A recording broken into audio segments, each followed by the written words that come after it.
Today's show is How to Have Any Magic Anytime on May 2nd, 2026.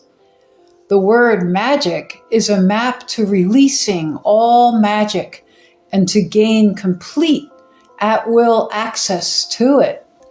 Start by splitting magic into two parts, mag and ICK. Mag is the magnet of essence and source power, intelligence, and genius of spirit, and the air inside every heart that is pulsing toward it. The mag expresses itself and displays its power in the air itself. The word access, like how do I access this door, hides and reveals the axis, or the still infinitesimal center point of stillness that powers and sources all things as the source and the expression or manifestation of all things. This axis center point also appears as a pivot point, a fulcrum, or spindle in a wheel, record player, or turntable.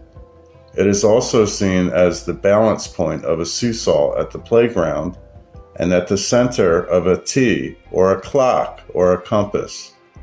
Each person maintains their balance via the axis point they occupy within their own anatomy. Next comes part 2 of magic, the ICK. When spoken, ICK sounds like a phrase, ICK, and that is the beginning of the reveal. ICK is 3 parts, the I and the I that you see with, and the letter C and to see, and the letter K and the K sound.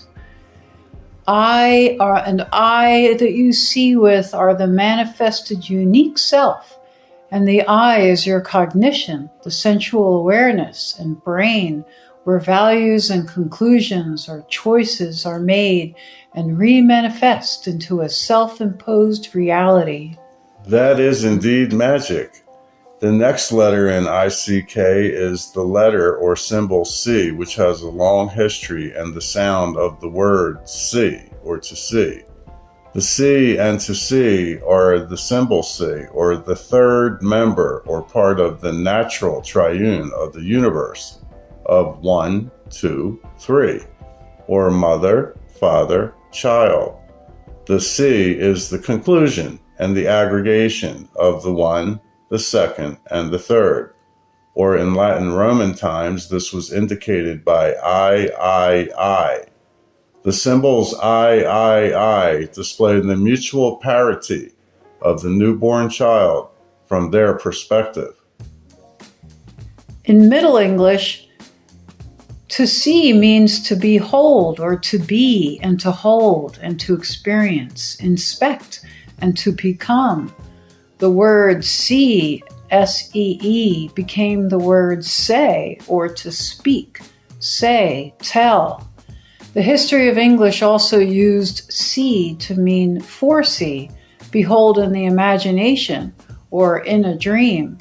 Also to recognize and acknowledge the force of what is seen. The symbol K has a long ancient history back to the earliest history of man using symbols. In recent times, the L is the 11th letter of the Latin Roman, and from Greek, kappa, and from Phoenician, kaf. In older ancient times, K is a merging of ice and fire to a mystery, where the straight line for I is seen as the ice, and the broken lines are seen as the fire.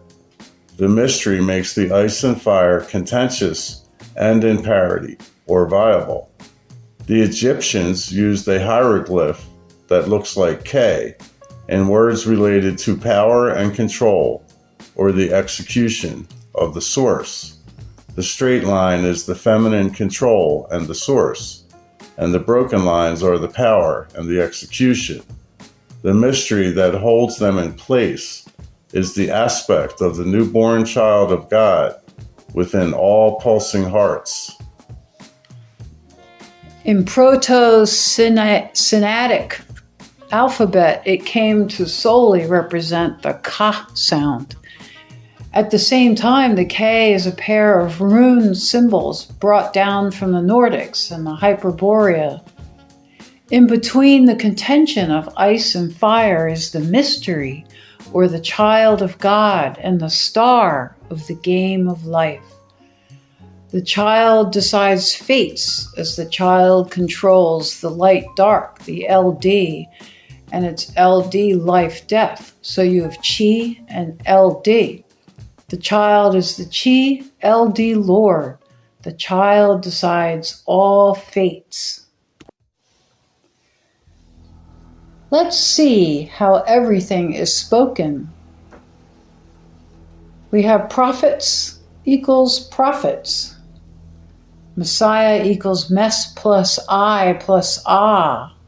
Scripture equals script plus chore. Chore equals ch, cha plus or. And Christos in Greek is voice to air, east, os. Language is a reworking of land or lane plus the gauge, the measurement, and the place to make values and choices. Around I-280, language or lane gauge is words, what is said, conversation. Speech is SP for the spin and the point, plus that is for each of us, so it's SP for each in the word speech. Church used to be Kirk, spelled either K-I-R-K or C-I-R-K, but now it's chop, chop with U-R in the middle. Elite literally means the lighted ones. Dark is hiding the ark, or your temple, vessel, your anatomy. The dark underneath your skin is where unity lives. Around you is the light that provides you separations and definitions. Every solution to any woe or quandary lays under our noses. That's gnosis, at arm's reach and in plain sight and sounds. The brain and anatomy is a toolkit and a database of the entirety of all creation. The word Christos, the word Christ, is pronounced ka, rise, and T phonetically. It means ka, parse all separations and probabilities. Rise means repeating eyes. The eyes are able to see left, right, black, white, and colors, feminine and masculine and neutral, and the outer and the inner self-view, which would be the intuition. The T means Tao, or recognizing you are a manifestation and personification of the one true perfect and in parity force of the earth universe and beyond. Ka, rise, T. That's Christ ID'd, pronounced Ka plus U when we look at the Q. And it makes a waiting area, the Q, or it makes the point, a Q. The air we breathe and walk through is a plasma reality. It used to also be known as aura, spirit, ether, all having the same meaning in Latin, and in ancient Hebrew, ruach, and ancient Greek, pneuma, all the same meaning. In Latin, a day was called edais. In Greek, Christos means anointed by creation and is applied to every newborn human being. See more on the Q in the link below.